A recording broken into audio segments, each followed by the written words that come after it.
Good afternoon, ladies and gentlemen. Today on Customer States What, we're going through a full brake fluid exchange with tips and tricks, so pay attention. You know what comes next.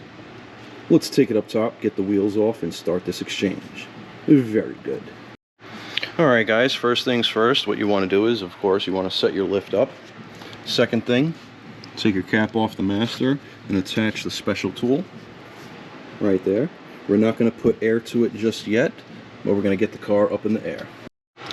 So here we are live at the right rear in the middle of the brake fluid exchange. So while that's going, what I like to do is I like to go on the other wheels that are off and just clean the hub up a little bit, maybe lube it up with some high temp anti-seize just a little bit. And we do that to every single one.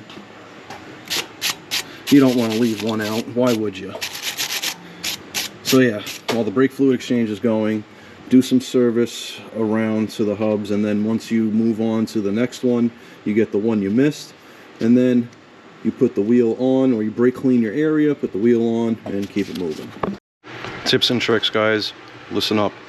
After cleaning the hub, you install a little bit of high temp anti-seize, especially on these little ears, because God forbid if the customer gets a flat and they can't get their rim off, they're going to have to beat off a rim. It's most definitely a giggity. So we do this here as a service, because, well, not as a service. Whenever the wheels are off, I clean the hub and I lube it. That's all there is to it. It's not additional cost or anything. It's just preventative maintenance. Very good. Alright guys, now that you're done with your brake fluid exchange, you want to make sure that you install the dust boot where it holds the sensor where needed. On this one, it's on the left front and I believe the right rear. Another thing, when you're done,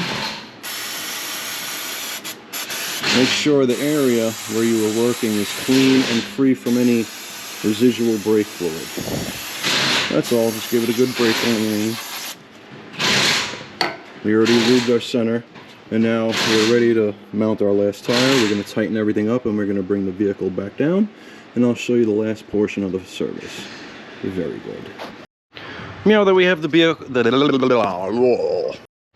Now that we have the vehicle back on the ground and the special tool is detached from the master, what I like to do, and I don't know if it's industry standard or not, I always clean the master. I'll brake clean it, make sure it's nice and clean, full, so all the dust and dirt are off of it.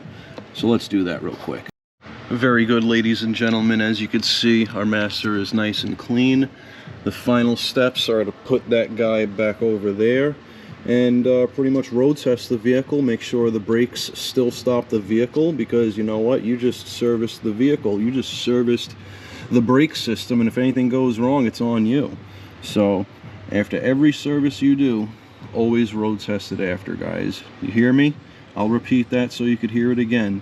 After any type of service that you performed on a vehicle, whether it's easy or difficult, always road test it after. Personally, I do it before and after, but always road test it after.